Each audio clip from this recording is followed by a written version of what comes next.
4 on 14 WILI and 95.3 FM. It's the Friday Sports Scene with Keith and Koivisto. Talking local sports every Friday, getting you ready for the weekend and what lies ahead. High school sports, UConn, ECSU, and more. The Friday Sports Scene with Keith and Koivisto is brought to you by your local Dunkin' stores. Route 32 South Windham, 1015 Main Street, Willimantic, 1575 West Main Street, and 407 Jackson Street. The Friday Sports Scene. Now, here's Keith C. Rice and Jan Koivisto. They call him Drake, Drake May, he's Drake, Drake May. He brought the city back, they call him Drake, Drake May. He's Drake, Drake May. It's Drake, Drake May. And no, I didn't stutter, it's just Drake, Drake May. He's Drake, Drake May. It's Drake, Drake May. There ain't a quarterback better than Drake, Drake May.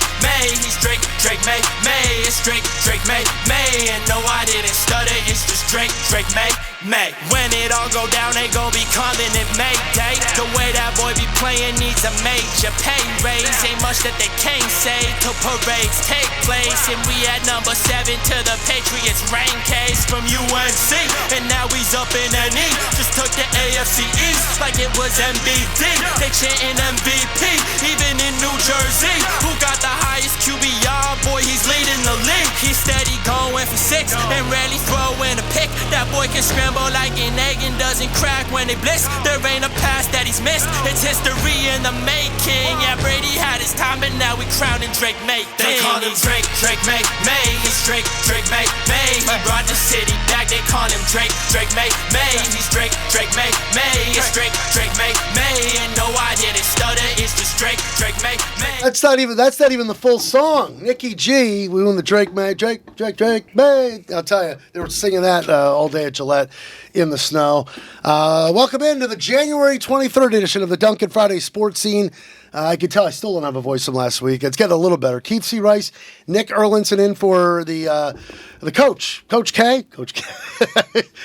I shouldn't call him Coach K. There's only one Coach K. But he's the other Coach K here in Eastern Connecticut. We'll be talking to Coach Koivisto in just a few minutes. He's got some big news about his Plainfield girls. So we'll get Coach Jan Koivisto on the line shortly. Let's do a quick rundown. Nick Erlinson, how are you? I'm not too bad. How about yourself? Pretty good. Now, for those of you who will be watching the show later on the WILI Radio YouTube channel, search WILI Radio. Nick has a Seattle Seahawks gear on. I got my Patriots gear. We didn't plan this, so this could be maybe possible foreshadowing. Perhaps. Another Pats-Seahawks matchup, or another Pats-Rams, or it could be, for the first time, Broncos-Rams. So interesting scenarios, definitely, as we head into championship weekend. All right, let's do a quick rundown, then we'll get Jan on the line for a few minutes, and we'll get rolling here on the Dunkin' Friday Sports Scene. Wyndham High boys were pounded by Griswold. They're now 4-8. They lost 88-45 last night after routing Bacon Academy on Monday, 78-45. Wyndham girls will host East Lyme tonight at 7. Tough season for the girls. They're 1-6. We'll chat with Wyndham girls coach Mangual. Rob Mangual will join us at 3:15. Wyndham Tech boys blew out Ellis Tech back on Wednesday, 71-45. They play at Bristol. They played at Bristol Eastern last night. Got to get a score on that. Brady Marsh, big news for Wyndham Tech this week. Broke Larry Slyman's scoring record. Congrats to Brady. Slyman's record of 1,431 points stood since 1984. So impressive stuff for Brady Marsh. Wyndham Tech girls are 4-4. They're hosting Parish Hill today at 5:15. E.O. Smith boys had their win streak snapped by Avon, 46-44 last night. Tough break for Belanger and the boys. They beat Farmington back on Tuesday, 52-37. The Smith girls are back at it, playing in Glastonbury at 6:45 tonight. Lyman boys continue to struggle at 0-5 this year. They're at Ellis Tech this evening. Lyman girls 1-6. Got beaten up by St. Bernard 53-16 on Monday. They'll be at Wheeler tonight. Coventry boys, we had the coach on last week. They were finally beaten by Ellington in that big showdown, 67-45, and then dropped a second straight to Granby 3 days later. They got a lot of key players hurt there. They lost to Granby 3 days later after the Ellington loss. 61-43. Coventry back at it, hosting Rockville tonight. Coventry girls keep rolling. They're 11-1. They beat Ellington last week, and they also beat Granby 47-38 on Tuesday. Coventry girls will be at Rockville this evening at 6:45. Excuse me. ECSU Men have dropped 4 of the last 7. They're still 11-6 after a 99-92 loss to RIC on Wednesday. Wyndham High's Julian Sanchez at 34 in the loss. Warrior men next play Wednesday at home against Western Connecticut. ECSU women are 7-10. They lost to RIC as well, 70-58. They'll host Western on Wednesday. 2 women play at 5 at Geisler Gym on Wednesday, followed by the men at 7. UConn men's ice hockey takes on Yale tonight in the Connecticut Ice Tournament in New Haven. They'll drop the puck at 7:30. WILI has the game at 7:15. UConn men and women basketball both play tomorrow at noon. They moved up the women's game at Seton Hall from Sunday to tomorrow because of Winter Storm Benjamin. Did you get your milk, bread, and blues there, Nick? I got some of that stuff. The top-ranked UConn women were at Georgetown last night, made it 36 straight, going back to last season, handling the Hoyas rather easily, 83-42, 25 for Sarah Strong, 19 for AZ in front of her home crowd. She's from Virginia. UConn women at Seton Hall tomorrow at noon, but WILI will carry the UConn men as they host Villanova. And that's in Hartford. 12:30 tip, 12 noon pregame on WILI. The men now second in the country and winners of 14 straight going into that game against Nova. Villanova is second in the Big East. UConn hasn't played since last Saturday when they had to hold off Georgetown down in our nation's capital. Championship weekend, you may have heard, in the NFL. Pats will be in Denver Sunday at 3. I've never been so pumped and so nervous at the same time. I do not like the Patriots going to Denver. If you're a Pats fan, longtime Pats fan like me, you know weird things happen. New England currently is I believe a 4.5 point favorite, 4.5 point favorite that is, and that's the biggest road favorite in conference championship history, and that'll decide the AFC. And no Bo Nix. Ex-Patriot Jarrett Stidham will get the start for the Broncos, and that's followed by Rams at Seahawks for the NFC title. Seattle, a 2.5 point favorite at last check. So not a bad day to get snowed in with some football to set up the Super Bowl. Celtics visit Brooklyn tonight in the NBA. NHL, Bruins beat Vegas 4-3 at the Garden. Golden Knights, top team in the West. The Bees have won 6 of 7. Again, Coach Mangual will join us at 3:15. We're going to have a few minutes with Coach Koivisto in just a sec here. We'll have Wayno at 3:35, talk a little UConn. Big thanks to our local Dunkin' stores at 407 Jackson Street, Willimantic, 1015 Main Street, 1575 West Main Street, and, of course, Route 32 in South Wyndham. Hello to Caitlin and Jay Trizzy, and, of course, good friend Jerry Jose. I'm drinking the caramel chocolate protein latte. I'm very much enjoying that. Also, they got the protein latte with sugar-free vanilla, brown sugar almond protein macchiato. That looks delicious. And, of course, the new $5 meal deal. The Dunkin', the Friday sports scene here on WILI runs on Dunkin'. You can listen to the show every Friday, 3:05 to 4, live on WILI, maybe live on the WILI YouTube channel. News on that. Matt and I were just talking about that. So, but you can go back and watch it when it's uploaded. Just search WILI Radio on YouTube, and not only watch the Dunkin' Friday sports scene or Hometown Threads, but a lot of our great WILI talk shows. Okay, I know. We have a couple minutes here with Coach Koivisto. Real quick, Matt, what do you got coming up on Homegrown? Sorry, we'll get to Coach in just one sec. Let's see. I got this guy named Bill Ludwig. Okay. He does some banjo stuff. It's pretty cool. Banjo? Yeah, I like banjo. It's pretty cool. This band called Headroom. They're from New Haven. Violent May. They're from Roxbury. All over the state, man. It's everything. Well, that's what it's all about. Connecticut music and artists. J. Matt Rupar running the controls for all these shows, and check his show out, Homegrown, every Friday following the Dunkin' Friday sports scene on WILI. Sorry about that, Matt. Threw you a curveball there. Now let's bring up the coach and the co-host here of Dunkin' Friday sports scene with Keith and Koivisto. Nick Erlinson here. Coach Koivisto, how are you? Hey, doing well. Miss you guys. Miss you too, but what is this, 8-1? And qualified for the state tournament with that eighth win. Congratulations. Yeah, it's going pretty well. I mean, our schedule's been conducive to get some wins, but we've been taking care of business and getting the wins we need to get. Should Gino be nervous? I mean, look at you. Look at you. You're like you're the Mike Vrabel of ECC high school girls basketball. You're turning it around. Probably a good comparison. We got the benefit of the schedule, but I also got the benefit of a team that was ready to win. And I do have some talent. I got to tell you, I probably got the best player in the ECC is broken out into four divisions, and the 2 lower divisions, which we're in, play each other. In the tournament, and I got the best player in Cameron Cross in the 2 lower divisions. So that always helps when you got the best player on the floor every night. So maybe we should start calling you Kevin Ollie then, right? Riding the We'll coattails. see. Hey, I would take a championship. Oh, yeah. Yeah. Even if I got unceremoniously dumped a few years later, I would take the title. You collect that buyout, right? No, all kidding aside, you're doing a fantastic job. 8-1. Go check out the Plainfield girls. When's the next game again? We're tonight at Griswold. As soon as I get off the phone with you, I'm heading to Griswold. And what's the message you tell the girls since they're, now they're in the state tournament, but you got to keep them focused, right? Yeah, this is a big one for us. Griswold has had their ups and downs this year, but they're kind of one of the teams to beat in our division. So, and we're at Griswold, and we came off a game last night. So we got a few things against us tonight, but again, as long as we keep playing fast and as hard as we've been playing, I think we're going to be in good shape to keep getting some wins here. Excellent. What's the next game after tonight? It gets tough. We then play two larger teams, and you got Coach Mangual after me. I'm sure he'll talk about some of how brutal his schedule's been. But after them, we have Waterford and Killingly, which are upper division teams, and that's where it gets tougher. Okay, before we let you go, sure you don't want to change that Broncos-Patriots pick? Sit him, baby. Oh, God. He's going to show the way. I tell you, look, I've never been so excited but nervous. I don't like the whole going to Denver thing and the Stidham backup. It's got train wreck written all over for the Patriots. I don't think it'll be a train wreck, but yeah, it's just an odd situation. It's almost if you went out there and they have Bo Nix. The game's probably a pick 'em or maybe even Broncos favored by 1 or 2, and it's more of a house money game. Yeah, and it's like we're fine. It's like a Nick Foles flashback for me. There you go. Oh my God! But anyway, Coach, keep up the great work, and Nick is here, but he's doing a great job, and feel free to when you get a Friday that you don't have practice, come on down. All right, thank you. Great to talk to you again. All right, keep up the great work. Later, guys. All right, there he goes, Coach Koivisto, of course, my co-host here. For the Duncan Friday Sports Team with Keith and Koivisto and Nick doing a great job, Nick Erlinson.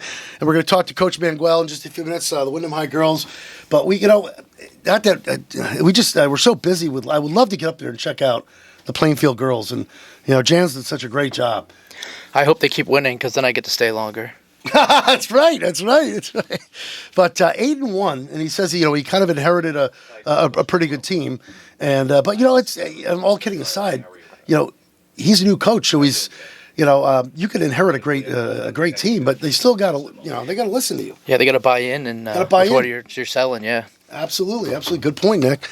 All right, so we have Coach Mangual on the line.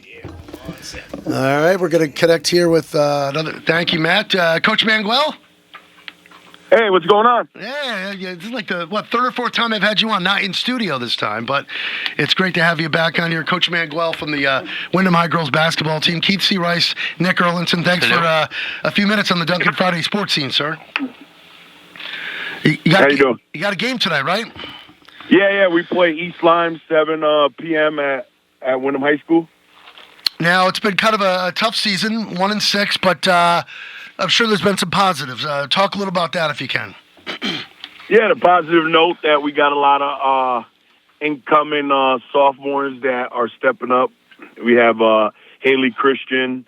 We got Amaya Giles, Zayana Flores. We have juniors Maddie Hunter, Amaya Mangual, and Jada Green. We have one senior that's playing, Jolie Moore Cruz. So we're very, very young, and we just got a lot of young girls that are playing JV and varsity. So we'll be good in the future. We just one game at a time.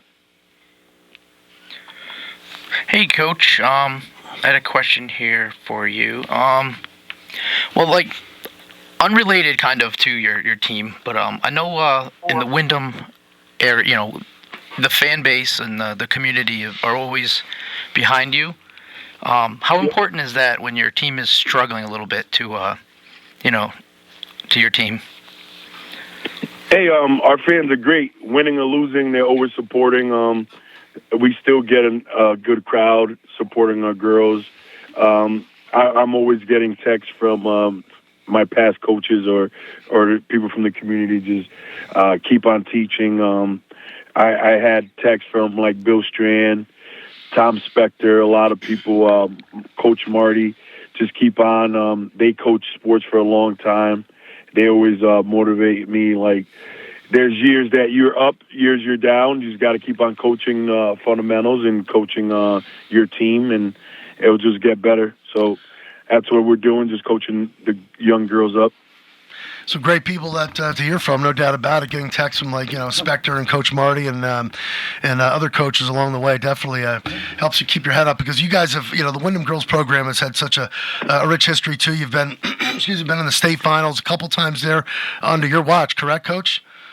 Yeah, we won our league 3 times. We won our ECC Division two times. Went to the state playoffs, championship 2 times in a row. Fell short, but we had a good run. We lost 2 seniors that are playing college. One, Anaya Jenkins, is at Eastern. We have J. Rivera. She's at Nichols. Yeah. So we had a lot of successful girls. One thing, we had one girl not come back, Zoe Robbins. That's a big loss, a point guard for 2 years. And then we have Asia Harris that her knee, she didn't get cleared, had an MCL before the season, so she won't be back. So those are 2 main pieces that we lost. So hopefully next year they'll be back as seniors. So we'll be strong. We just have to make sure we just get the girls better. Coach Mangual, the Wyndham girls basketball team, joining us before they take on East Lyme tonight here on the Duncan Friday Sports Scene at WILI. So, Coach, you just mentioned some of those girls that moved on, and they're doing pretty well too. Do some of those girls that have moved on stay in touch with the younger girls who are coming up, and encourage them as well? I'm sure they do, right? No, definitely. When we had the winter break, when the girls came back from college, we always get girls come back. So Anaya and Jay Lee's came back and worked out with the girls in the winter and that Christmas break. And they were just motivating and just being there and giving us a good look. It was awesome. We always get girls from the past come back and work out with the girls. So they always get state communication is a sisterhood. So it's pretty cool. What do we know about East Lyme tonight? East Lyme is a good team. They're tall. They're young, too. They got a couple young girls that are good players. They like shooting threes. It's going to be a good game. It's a winnable game. They lost to a few teams that we played close to, so it's one of those matches you play well, we can win. Every game from now on is a winnable game. The only thing, like I told people, they moved us up in the ECC, so we're playing the NFAs, the Fitches, the East Limes, the Waterfords, the Ledges. We're playing bigger schools. Because we were successful, so the success made us move up in the division. So that's why we're struggling a little bit more, but we'll be fine. Well, the Wyndham Tech win, I think you put up like 69 points. That had to help with the confidence, right? Yeah, we had a great game. We had 4 girls in double figures. We had 2 girls in double-doubles from Amaya Mangual and Jada Green. We had Haley had 18, so that helped us out. If we have 4 girls in double figures, we'll win a lot of games. We just got to make sure we score. Well, we know time is short because Wyndham's got a game. They're hosting East Lyme tonight at 7:00. So get up there and cheer on the Whips. So before we let you go, I want to get you. If you could talk a few minutes about Travis. Now, Travis is, correct me if I'm wrong, he's your nephew. Yep. So Travis is my nephew. Playing at Western New England and doing quite well, huh? Yeah, he's doing well. He's coming off the bench, started a few games. I'm proud of him.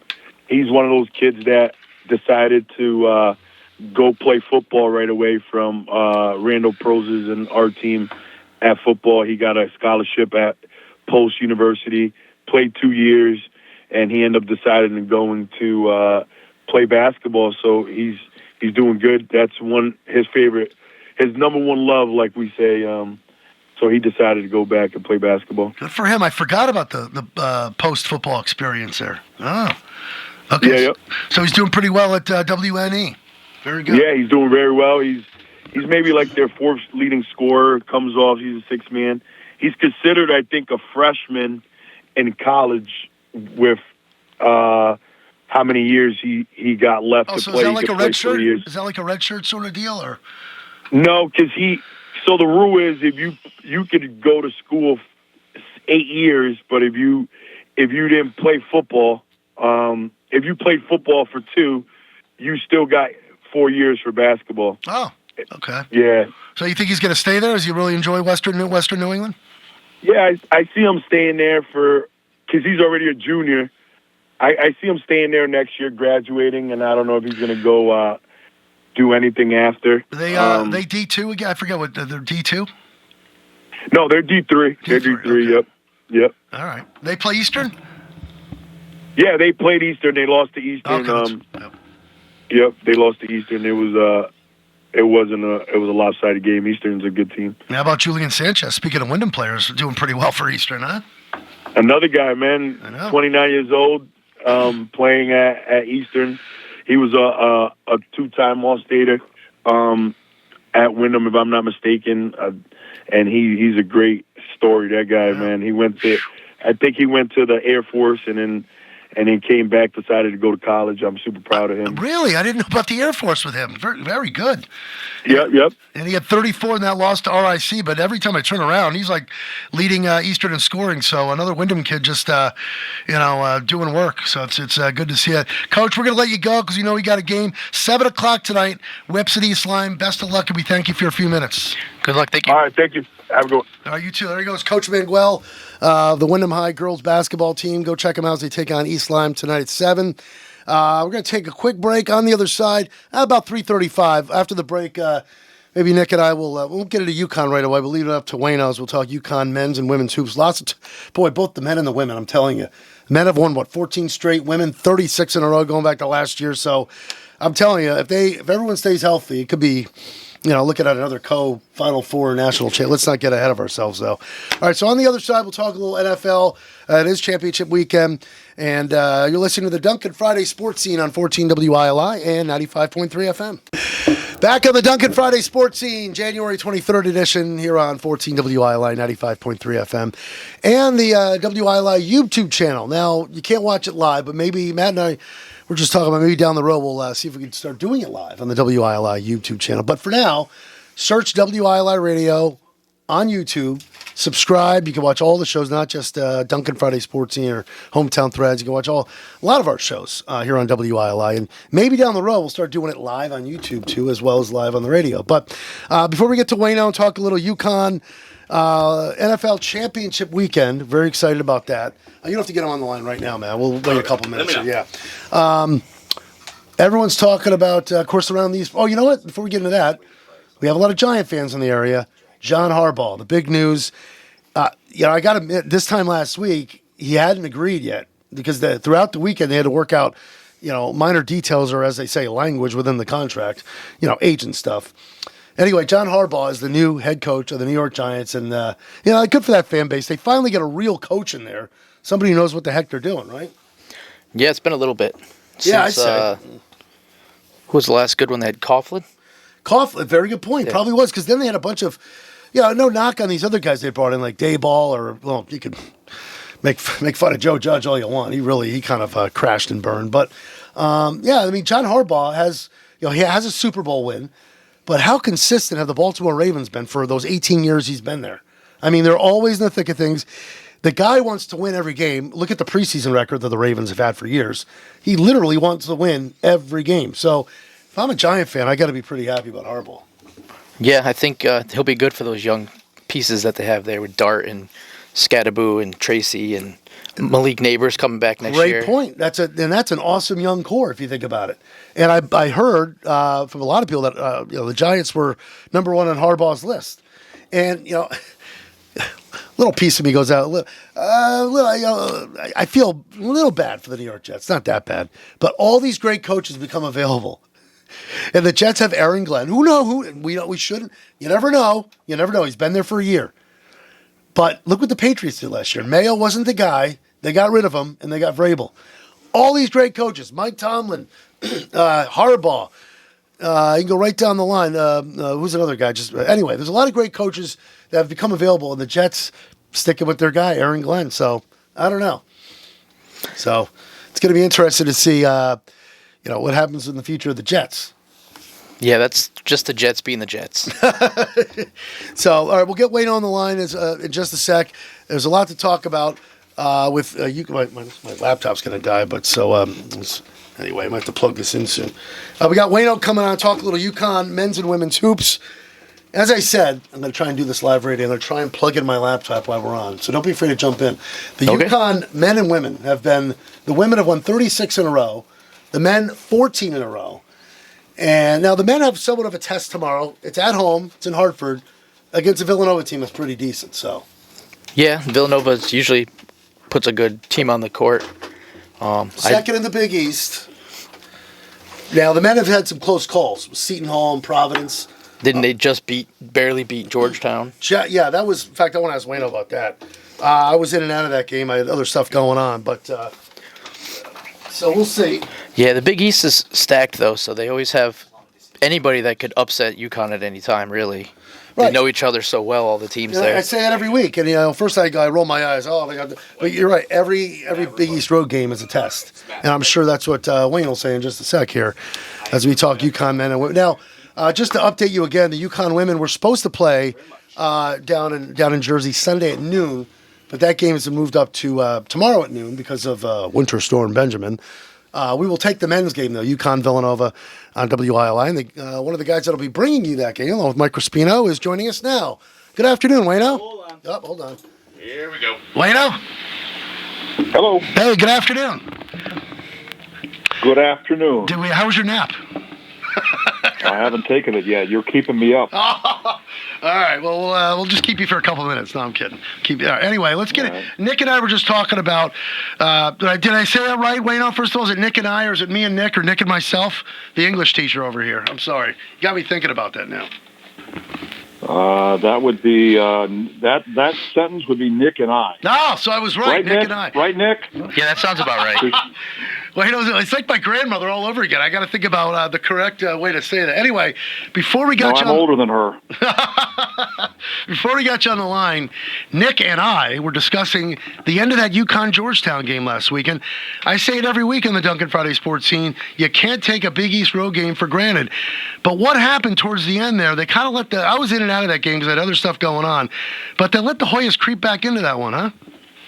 Well, two things, Keith. And one, this team has really lacked a killer instinct. You look at, I think it kind of dates back to the BYU game at Boston, where they had like a 20-point lead. It was cut to 2 in the final seconds. These prior teams, especially the 2 national championship teams, they would get you up by, you'd be up by 20, and they'd want to go up by 40. And they keep putting the pedal to the metal in the second half and extend the lead. This team has had a hard time doing that. They're, as Coach Hurley says, they're just a bunch of nice guys. And sometimes that doesn't work in sports. So they've got to find a way to finish out these games and finish them out strong. Now, that being said, they finished out the Providence game strong when they were down 13 and down 11 with 3 minutes to go, and they forced overtime and won that game in overtime thanks to some great three-point shooting. But this team, for the most part, has not put teams away. And here they had a double-digit lead at Georgetown, and the big issue was they had a chance to put that game away in the final couple of minutes. They had their 3 best free throw shooters go to the line, and they combined to go 2 for 8. That's a new way to see the lead evaporate, and it got to be nail-biting time, but they won the game by 2. Now, does that make you a little nervous? I'm sure it does, going into the Villanova game. I'm not just talking about the free throw shooting, but trying to finish these games off. I know it's a home game tomorrow, but Villanova's second in the Big East, and they've been pretty solid. So UConn better bone up on the free throw shooting and know how to close. I could see this game being pretty close tomorrow. Agree? Villanova's third in the Big East behind UConn and St. John's, but they're right there in the mix. And this is a team that lost all 5 starters from last year, and they were picked 6th by the coaches. And by the way, this might be the worst preseason coaches poll in Big East history. A lot of teams thought to do poorly or doing well, and vice versa. And I would say Villanova picked to be a middle-of-the-pack team. Right now, they're fighting for second place in the Big East, and certainly a big game for them tomorrow. They have traditionally been a really good free throw shooting team. But again, they had to totally restock the roster under first-year coach Kevin Willard. They had 8 players transfer out and 2 other seniors, including the career scoring leader, the great Eric Dixon. They're gone. So he had to add 8 transfer portal players in. Now, I know you're looking for skill spots on the floor, but this is not a traditional great free throw shooting Villanova team. they're 73% in Big East games, 71% overall. But like a lot of Villanova teams of late, they take pretty good care of the ball, only 10 turnovers a game. So there are some similarities in the past. And a guy that's been really good for them, two guys been really good for them lately. One is the freshman, Caden Lewis, who is their point guard, leads them in assists, averages 13 points a game in Big East games. And the other one that's been really shooting well lately is the well-traveled graduate guard, 6'5", Devin Askew, who came from Kentucky 1 year, went to Texas for a year, went to California for 2 years, played last year at Long Beach State, and he's been shooting the lights out lately, 53% from the floor, really good from three-point range. He's the guy that's their best percentage three-point shooter. So the way I see it is that Villanova is a guard-heavy team. They've had some bigs who've been hurt this year, and they had another big who, they're not telling the whole story, but he was a transfer from Maryland who Kevin Willard brought with him, Safara Gaper, and he left the team about a month or so ago, up just 9 games. So they've lost some players, either to injury or in this case, Gaper left for whatever reason. And so they're a little bit compromised up front. That being said, they're still 2.4 advantage on the glass, but I think that that's starting to show itself in Big East games where they're minus 2 rebounds a game. UConn got out-rebounded by Georgetown in that game back on Saturday, and I think that they've got to assert themselves on the board better. They've been out-rebounded, I think, 2 of the last 3 games. So I think rebounding will be one key to this game, especially offensive rebound, keeping Villanova off the defensive glass, triggering fast breaks.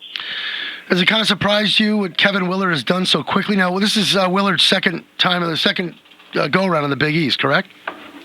Yeah, he was at Seton Hall, and, of course, he played at Pittsburgh as well. But I think he's done a remarkable job. You look at the old Kyle Neptune guy. He was there 3 years at Villanova replacing Jay Wright. They didn't go to the NCAA once. They went 54-47. And this is a program that just a couple of years before that had won national championships 2 out of 3 years. So Villanova's got a blue blood pedigree, just like UConn does. And just like UConn kind of went down a little bit, and then they came back up to win those 2 national championships, I think Villanova looks like it's on the way back up now, despite those players that are not available to Kevin Willard right now. So the other thing about the scheduling, they've played a couple of the better teams in the league. That would include St. John's, who beat them, and that would include Creighton. UConn, while the Huskies are at this point unbeaten in Big East play, they've played pretty much the middle of the pack and the bottom feeders in the league. They've not played St. John's yet. 2 games left against St. John's. 2 games left against Villanova, which right now is in 3rd place in the league. 2 games left against Creighton. So they've still got the meat of the Big East schedule coming up. Good point, because I was just about to get into the winning streak. They've won 14 straight, but as you said, they played the bottom feeders. St. John's is starting to get a little hot now, and thank you for correcting me. I forgot St. John's leapfrog Villanova there to 2nd place in the Big East, which is not a surprise. You knew Pitino would turn that around. But to Pitino's credit and kind of Hurley's credit, you're seeing these elite college teams like a St. John's and a UConn and a Duke or whatever playing the better competition early on as opposed to playing cupcakes. Now, looking ahead, they got, I shouldn't look ahead, you always one game at a time, see what happens with Nova tomorrow. But you got Providence on Tuesday. You still got St. John's, and, where do you see this win streak? I mean, is it kind of, they got to lose sooner or later, but, where would you see the loss coming, Wayno? Not to put you on the spot or anything. Well, you just said something about tough to win on the road in the Big East, and I would think that if they're going to lose, it's not going to be at home. The one loss they had this year came at Gamble against the number 1 team in the country now. They weren't number 1 then, but Arizona, and UConn was missing 2 starters. You give me those 2 starters, that would be Reed and Mullins, and take on Arizona now, maybe a neutral court game. I'd take my chances on UConn. But I would say that maybe the 2 biggest speed bumps along the way would be the game a week from tomorrow at Creighton. UConn's had a real tough time since they rejoined the Big East going against Creighton. Last year, it took a 37-point game by Liam McNeely to finally win at Creighton. And even though Creighton struggled like St. John's did earlier, it looks like they're starting to figure things out. They've been playing better lately. They lost a key player earlier this year, too. And then the week after that would be the Friday game at Madison Square Garden against St. John's. St. John's, Pitino starting to figure things out just in time for those 2 games against UConn. And by the way, when they were struggling and there was a lot of talk about, well, they really don't have a good point guard and all that, I said to myself, Pitino's going to figure this out. They've won 5 in a row right now. Mm-hmm. He's figuring it out just fine. It's funny. You beat me to it. I was about to mention UConn St. John's. We'll finally get to see him February 6th.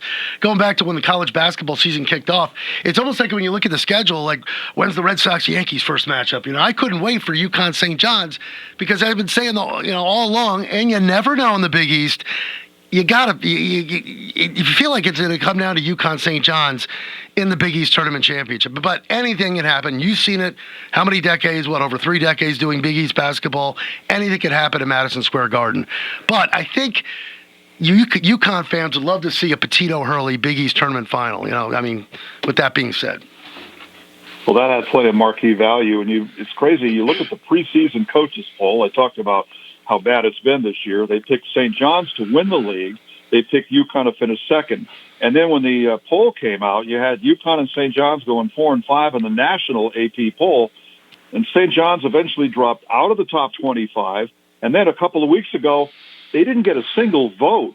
They got votes this week because now they've won 5 games in a row. But it's a stunning fall from a team that was picked to win the Big East, a team that was in the top 5 at the start of the season, to not get a single vote in the AP poll. That shows the struggles they've had, but as I said, it's January going on February. They're on their way back.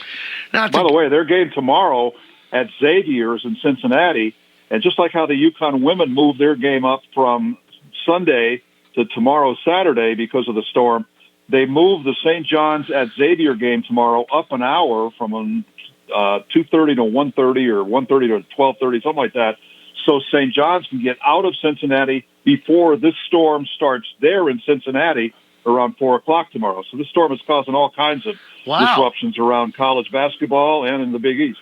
So they're getting that out in Cincinnati too, huh? Is that another storm? Oh, this thing is a huge system. It goes all the way back almost to Denver right now.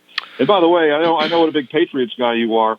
I think kickoff temperature Sunday at 3 o'clock at the Mile High City is going to be about 15 degrees.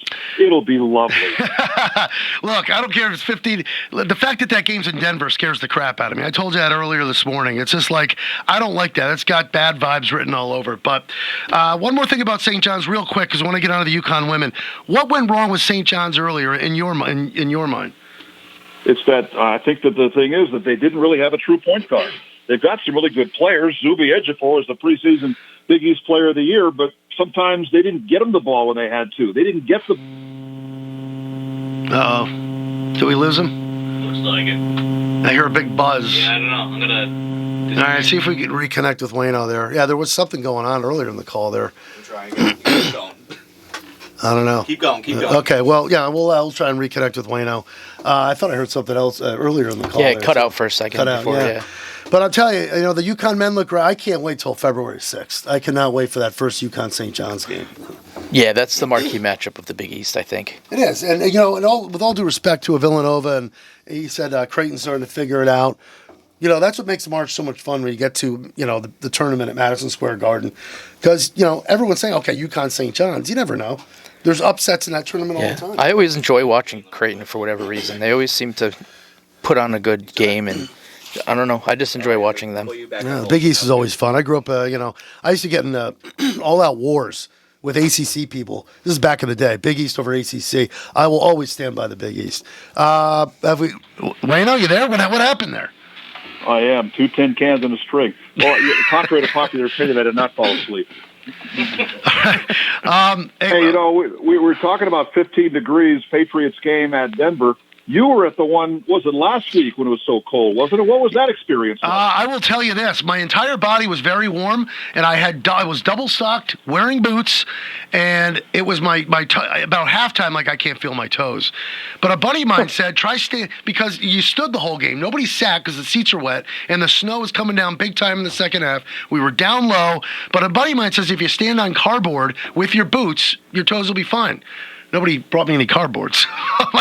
my toes suffered, but it was an incredible. I'm still trying to get my voice back here. It's been a struggle all week, but yeah, you know what? I love what the Pats have done this year, but I'm not feeling pretty good about Sunday in Denver. That's just, I don't care what the temperature is, but why we're on temperature. Here's what I'm not looking forward. Here's what I'm not looking forward to. I'm boycotting Channel 3 this week because they just won't give this storm name of theirs a break. You watch them for 2 seconds, they're going to tell you that I'm not going to say the name because I don't like it when private weather companies give names to storms. It's not like the summertime hurricanes where one source does it. What if every media outlet in Connecticut, what if WILI named all the winter storms? Then this storm would have 18 different names, and I don't like that. I am with you. I'm with you 110%. You know what? Maybe we'll squeeze a little Yukon women, but you're such a big weather guy, and we're sitting on the brink of this big snowstorm. I won't say the name, don't worry, because I'm with you on that. But you have, out of anybody, knows what we're looking at. What is the start time or the projected start time for the snow on Sunday that you've heard?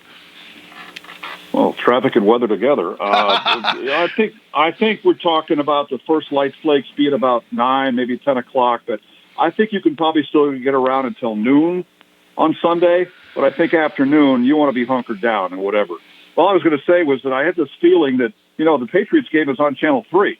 And I guess it's also in Boston on Channel 4, which we get on our cable company here, too. But I just have this fear they're going to be sticking that storm name at the bottom of the screen the whole game, or parking bans. Of course there's parking bans. People are already shutting down. I don't need to see that during the whole game. I want to see the game, not the list of all these delays and whatever the case is. Put that on your other station. Or listen to Wayno. Listen to Wayno Monday morning for the cancellations and delays. Yeah, well, I've already thought about that. It's going to be one of those days when everything's closed. You don't have to read the cancellation list because nothing's going to be open anyway. Well, tell me what is open that you can go out to a convenience store or something like that if you need something important. But is it a good, anyway, that's is it a good thing I'm staying here Sunday night because am I going to get a text I can't make it in? Yeah. Well, I've already given thought to maybe walking in. I've done that about 5 times. That's right. It's got to be a biggie, and this one's a biggie. Yeah, biggest storm in 5 years. There's already a line at the grocery store to get in on. He could talk more about weather than sports. That's why I had to bring up the storm. Don't say the name, Nick. Don't say the name. Anyway, I'm gonna run out today and make sure I buy a whole lot of toilet paper.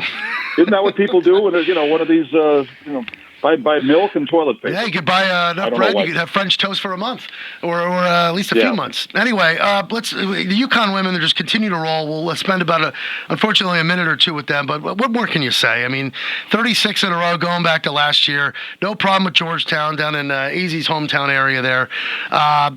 Could anybody? I know they got one more ranked opponent coming up in Tennessee. Can Tennessee keep it within 10? Wayno, there's a question for you. Absolutely not. Absolutely not. Because basically, like we used to say with Taurasi, we've got Sarah Strong, and they don't. I was watching again last night, and Sarah Strong does so many things. Yeah, she can score. They get her the ball. But she's a distributor. She's a rebounder. She gets steals. She's so good. And then AZ didn't shoot the ball well from 3, but she was 5 for 7 from 2. That's a pretty good 1-2 punch anytime you're going to play. And then the other players, help out in their various ways. But I think this UConn team can clearly go all the way. Now, I think right now they're the best. South Carolina lost last night, by the way. Yep. But, it's not a fair fight, though, because South Carolina's playing these games in the SEC, which is such a great league, and UConn plays in the Big East, which is not a great league. That's why that game a week from Sunday against Tennessee is going to be important, because at least it's a quality opponent that they ought to be somewhat challenged by for a while. Hey, I was reading the other day, and that Vandy and UConn are the only 2 undefeated teams in basketball. Correct, both 20-0. Yeah, and then I heard they had signed on to play each other or something in the next couple of years. Do you think that'll be the marquee women's basketball attraction in the future? Well, I think so, because it sure looks to me like Shea Ralph has done a great job building that program, the former UConn 1,000-point scorer, the former UConn assistant coach, and again, they play in a tough league, the SEC, for her to go 20-0. Although, that being said, I noticed this yesterday, that they've got 8 ranked opponents in the next month. So that undefeated season might come to an end sooner rather than later for Vanderbilt. Nonetheless, they're great. And it wouldn't surprise me to see Vanderbilt against UConn at some point deep into the NCAA tournament, maybe the Elite Eight or something like that. That'd be a lot of fun. All right, well, time is short. We're going to do some NFL stuff in just a sec, but I got to remind people, UConn women, the game at Seton Hall, if you haven't heard, has been moved from Sunday at noon to tomorrow at noon, but we'll be taking the men here on WILI starting at noon. UConn and Villanova, and you can hear Wayno and Mike Raspito on the call. Thanks for a few minutes. While we got you on, you gave us your weather projection. How about a prediction for Championship Sunday, starting with Pats Broncos? I will go with the Patriots only because of the quarterback situation, Denver's quarterback situation. The former Patriot guy, the backup, I think to put a backup in a game of this magnitude, that's a whole lot of pressure. Then equal time, though, for the Patriot quarterback, he's basically a rookie. So I think the Pats can win this game, even though, as you know, I'm not a big Patriots fan. Well, I'm a little surprised by that answer. How about Rams Seahawks? I've gotten a lot of vibes about the Rams, but aren't the Seahawks seated higher? They are. You are correct. And how about Sam Darnold, who didn't make it in New York, where if you make it there, you make it anywhere. Could be going to the Super. You think who's doing the Super Bowl? NBC would want Sam Darnold in the Super Bowl against Jarrett Stidham? I don't know, but we shall see. So tune in for that. What was that? Everybody wants to go with the Rams, even though I'm an LA guy. I'll go with Seattle in that one, even though I don't have a dog in that hunt. One more thing, Keith, when you and I used to go to the field house for UConn basketball games, yep. I'm going to drop this in during the course of tomorrow's broadcast, but tomorrow is the anniversary of the last game at the Stores field house. UConn defeated Central Connecticut 99-77, and then 4 days later, first game at the newly opened Gamble Pavilion. Yes, very good. And we'll thank you for dropping that nugget as we get ready to wrap things up here. Wayno, go take your nap and stay away from Channel 3. Okay, guys, good talking to you. Bye. All right, there you go. Thank you. Sweet dreams. We'll hear from Wayno tomorrow at noon, UConn Villanova on WILI. We thank the big guy for a few minutes. All right, we have a few minutes left here of the Duncan Friday Sports Scene. So this is where Nick and I... See, I got to write Nick and I. Wayno's in my head about that, the grammatically correct way to say that. And then we'll wrap things up with my cousin, my best man, Jeff Bennett, with the Bennett Best Bet. So, Nick, why don't you do your prediction on the two games, and I'll do the two games. All right. Give me scores, too. All right. I'm going to go with Seattle. I don't see it being a huge blowout, but I see 2 touchdown difference, maybe like 28-14. Really? Over the high-powered Rams, huh? Yep. And Well, he's got a Seattle gear on, so. And I'm going to go Denver, pulling off the upset by like a field goal. So we're going to see another Seahawks-Broncos matchup like we did with Russell Wilson, Peyton Manning. I think it was 2013 in the Meadowlands. But I'm going to go with like 30-27. Okay. Yeah, a lot of people think – I think it's going to be a close game, too. Again, I know my pick on Keith and Friends Quick Picks was I'm going to stick with it, even though I don't feel good about it. Pats 26, Broncos 17. I think they'll get to Stidham. I just don't like – I get bad vibes when the Pats go to Denver. Weird things have happened. And in the game to follow on Fox, Rams Seahawks, I'm going with the Rams, so I want to see a Stafford versus May matchup for the MVP in the Super Bowl. So fingers crossed for Pats Rams. I wouldn't mind Pats Seahawks. Yeah, my original Super Bowl picks was L.A. and Denver. But I've changed the past couple weeks. And that's the only matchup out of these 4 teams we haven't seen, Broncos-Rams. We've seen Pats-Rams a couple times. We've seen Pats-Seahawks. So it would be it wouldn't be interesting to see Broncos-Rams. All right, Bennett's Best Bet. Greetings, Eastern Connecticut. Willimantic native Jeff Bennett here with Bennett's Best Bet of the Week. The Patriots head to Denver in the Mile High City, where they're 0-4 in the playoffs and 12-21 overall. But this time, they face a Broncos offense led by backup Jarrett Stidham. He steps in after Bo Nix went down late in the game last week, and while Stidham hasn't thrown a meaningful pass in more than 2 seasons, he does have the trust of head coach Sean Payton. Still, I don't expect Denver's offense to be as dynamic with them. New England has been one of the league's top offenses this season, but MVP candidate Drake May has had recent ball security issues. I expect the Patriots to dial things back, lean on balance, play the field position game, and force Denver to earn points with long drives. 2 teams valuing possession, limiting mistakes, and managing tempo in a tough environment. But remember, the 2013 and 2015 AFC title game between these 2 teams, led by Brady and Manning, the average total was just 40 points. Therefore, my best bet this week, under 42.5 points for Broncos-Patriots. I'd have to text Jeff later and see who he has winning that game. He just gave us the under, which is a very good pick. Thank you to Jeff Bennett. Thank you to Nick Erlinson. Intern Anthony joining us as well. Hopefully he'll be in here on Fridays down the road. Of course, Coach Mangual, Coach Koivisto, and Wayno, and the one and only J. Matt Rupar, who's coming up next with Homegrown. Enjoy the football. Enjoy the snow. Everyone be safe. And don't forget, go to WILI Radio on YouTube. You could watch a show eventually. Maybe we'll be doing it live on YouTube down the road. Thank you for listening. Thank you for watching. Have a great weekend. Be safe.